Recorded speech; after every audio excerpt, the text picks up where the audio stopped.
Hello summoners, welcome back to the channel, and in this video we will be talking about why everybody loves Colossus in Marvel Contest of Champions, why he is considered such a strong mutant champion, and we will talk about him with versus without his synergies as well. I have a separate video on that, I think, if you want to see the difference between him at high signature level and stuff. Overall, I will say, even if you don't have his synergies, even if he is unawakened, he can still put in a lot of work, but obviously those things can help him as well in some situations. We will talk about that in a few seconds here, but as you can see, he is making very quick work of this Winter Soldier. I think this fight lasted like 40-ish seconds, and that is because he is a champion, especially with Omega Red and Emma Frost.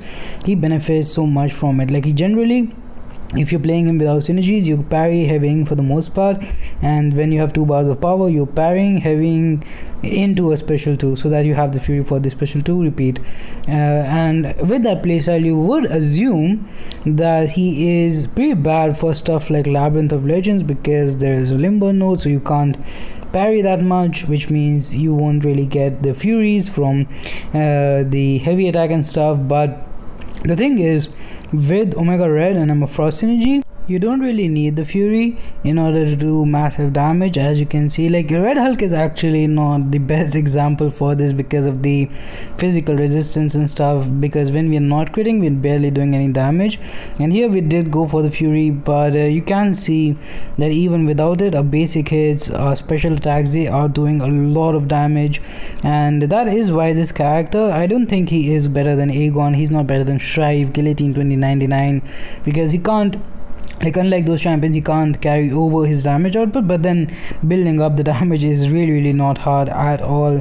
Just throw a couple of SP2s and you'll be at a decent amount of armor ups, and you will be hitting pretty hard. And if you have Emma Frost, you will also be gaining a lot of power, so you can keep spamming those special 2s, which is why I will say that even though he is a bleed immune character, and a lot of people, they think if the champion has some kind of immunity to either bleed or poison or both, that makes them suicide friendly. But recoil is a huge factor, and he is a champion where you will be spamming those SP2s in a longer fight, in Act 6, in Act 7, in event quests, inside event quests, stuff like that. AQ, you're probably alright if you are running suicide masteries, because you're probably gonna finish every fight after at max like the second special 2, so you'll only take recoil once, which is fine.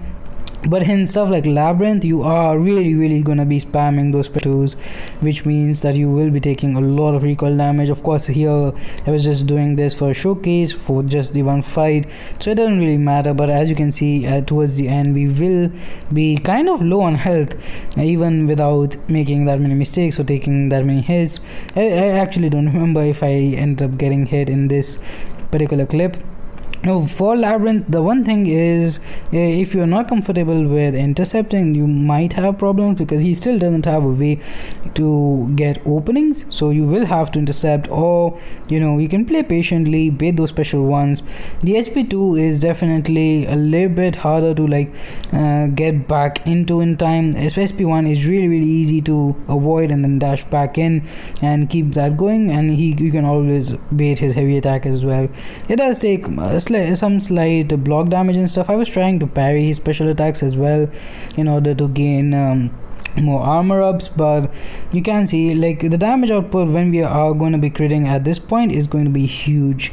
And now I will say this, that if you have him unawakened, if you're talking about unawakened versus awakened, or low sig versus high sig, he doesn't necessarily need to be high sig, he doesn't necessarily need to be awakened, but at the same time it benefits him so much, especially in longer fights like Labyrinth of Legends. In shorter fights you won't really see the difference, but for Labyrinth or Abyss maybe, you definitely need him awakened, and ideally at a high signature level.